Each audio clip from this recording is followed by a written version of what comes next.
We've told you before about the way we do our investigative reporting, at least when it comes to stories like this, where it seems like there's always breaking news and dramatic turns of events. It's kind of like someone has told us that there's this big treasure chest somewhere out there in the world, and that this treasure chest is filled with justice and actual accountability and consequences for the good old boys, along with a sense of satisfaction for us that they didn't win this time.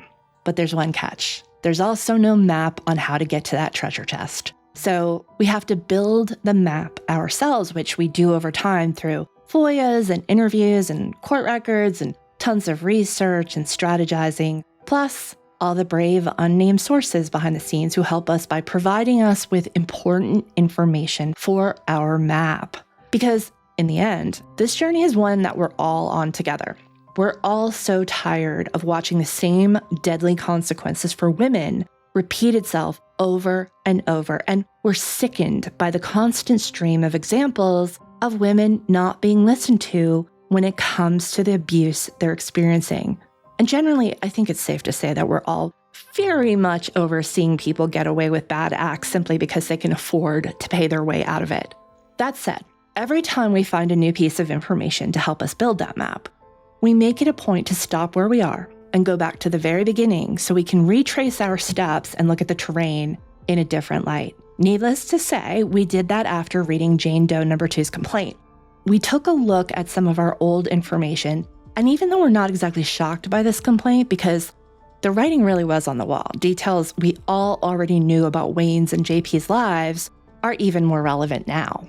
For instance, last week we reminded y'all about the affidavits from JP and Wayne's first wives and the accusations of sexual abuse at their churchy businesses, which includes the schools. In Wayne's case, there were serious accusations of sexual harassment and assault coming from his Bible college students, as you know, which again was the subject of a 5-part investigative series on a local TV station that ran twice. The second time because Wayne was fighting to get free land from the federal government to build his churchy business and schools on. And then with JP, there were accusations of sexually molesting children at the church, something that he apparently referred to as dating, according to a text message referenced in the Jane Doe No. 2 lawsuit. When we looked back at the affidavits and other divorce filings this week to see what new insight we might have now, we were reminded of this. In 2015, in a custody agreement with his first wife, Allison Williams, with whom he had 4 children, a custody agreement, by the way, that was still active at the time of Mica's death, JP had agreed to an arrangement that allowed him to have his sons, who were around ages 15, 12, and 7 in 2015, stay with him overnight every other weekend, but prevented him from having overnight visits with his only daughter, who was around 6 at the time the agreement was drawn up. In May 2024, when Allison sought an emergency suspension of their custody agreement with family court because of Mica's death and JP's increasingly bizarre and erratic behavior over the previous 2 years, she included 14 very revealing exhibits for the court. Remember the text that JP allegedly sent from his daughter's phone to Mica, pretending to be his daughter? In her exhibits, Allison also included screenshots of group text messages between Allison, JP, and Mica from some time before JP and Allison's youngest child, their only daughter, would be 13, so likely around 2022. Both JP and Mica were trying to convince Allison to change her mind about the prohibition against overnight stays for their daughter. Let's review those text messages again. Did you tell our daughter she can go on trips with you when she turns 13? What we hope for, and what we pray for, is that there will be a heart change, seeing as I have never, nor will ever, hurt one of my kids, or put them in any situation that would hurt them. You can continue to say no, and you continue to think the way you do. But we can continue to pray and hope. We didn't ask you, so there's no need to discuss it. But one day, if and when we do, we would love to discuss it. Hey, when you talk about it with our daughter, it absolutely opens the discussion up for all of us. She can't have normal privileges because You have committed terrible crimes of sexually molesting underage children. Praying for my heart to change is absolute gaslighting. When you bring this topic up, or if the children ask, I tell them the truth.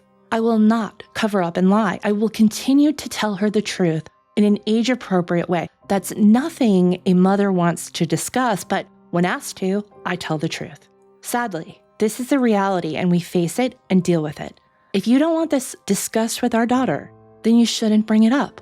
Or if she asks and is sad she misses out on vacations and such, maybe you should take ownership and responsibility for your actions, present or past, and own it. Say it's your fault and move forward. If you need or Mica wants to discuss this more, let's sit down and talk about it. Number 1, this has nothing to do with my own child. Number 2, the fact that our daughter is with me all the time from morning until night, there's no difference between night to morning. She is with her dad. The time of day has no bearing, but you can do as you want. It is evil to remotely make a child think that their parent would ever in a million years hurt them. I don't. I tell her the truth, why you legally have lost privileges. The truth isn't that I lost the privilege because of legal mistakes. I don't have the privilege because I signed a paper that you had me sign. But you allowed our daughter to stay the night for a while.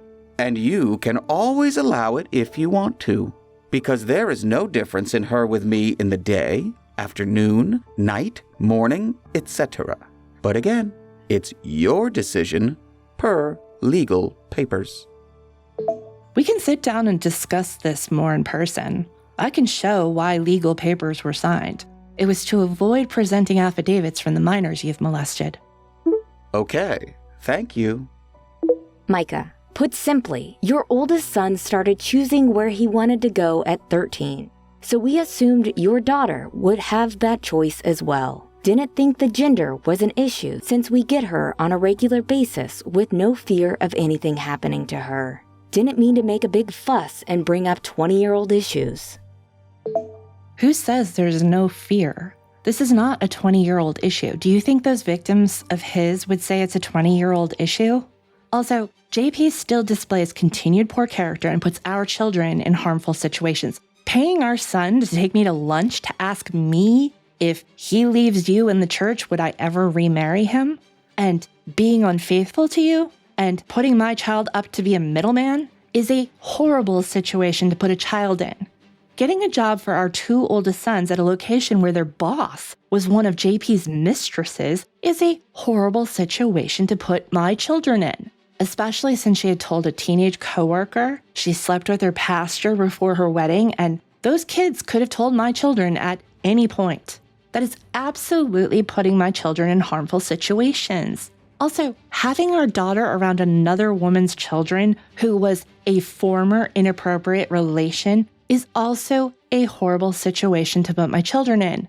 It is selfish and harmful and has no consideration for how it would affect my children and all they have already been put through by him, and honestly, you too. He has shown his interest and scheme at hand are most important by doing those things. This continued lack of character is harmful for all involved, and I will not hide it or pretend all is well when a finger gets pointed at me as though this is a possible misunderstanding or overreaction. I am peaceable, but will not tolerate any blame shifting and gaslighting, intentional or unintentional. Okay, thanks. No one is pointing the finger at you saying John Paul's actions are your fault. However, what you heard about the boy's boss, who says she slept with JP before her wedding, is not true. I've done my due diligence. As far as the woman you say he had an inappropriate relationship with, I am aware of her transgressions. Parentheses, kiss, pics. And John Paul's lack of guts to get rid of her sooner. I hope this won't affect your opinion of her children. So, a lot of you have asked if Mica was aware of JP's alleged molestation of children. Again, in February 2024, Mica told a police officer that JP had groomed her since she was 15 years old. And what she likely meant by that is that, in her opinion, looking back, he had been preparing her for a future sexual relationship with him. And we don't know if they actually did have a sexual relationship back when Mica was 15 or a teenager, but JP has denied that they did, and he has denied grooming her. But from these texts, it obviously seems like Mica, who was also a victim of JP's alleged ongoing coercive control abuse, mind you, was aware of at least some of the allegations against JP. And I think from the way she referenced those allegations as 20-year-old issues, that it's very likely she had been well trained on JP's narrative and his point of view.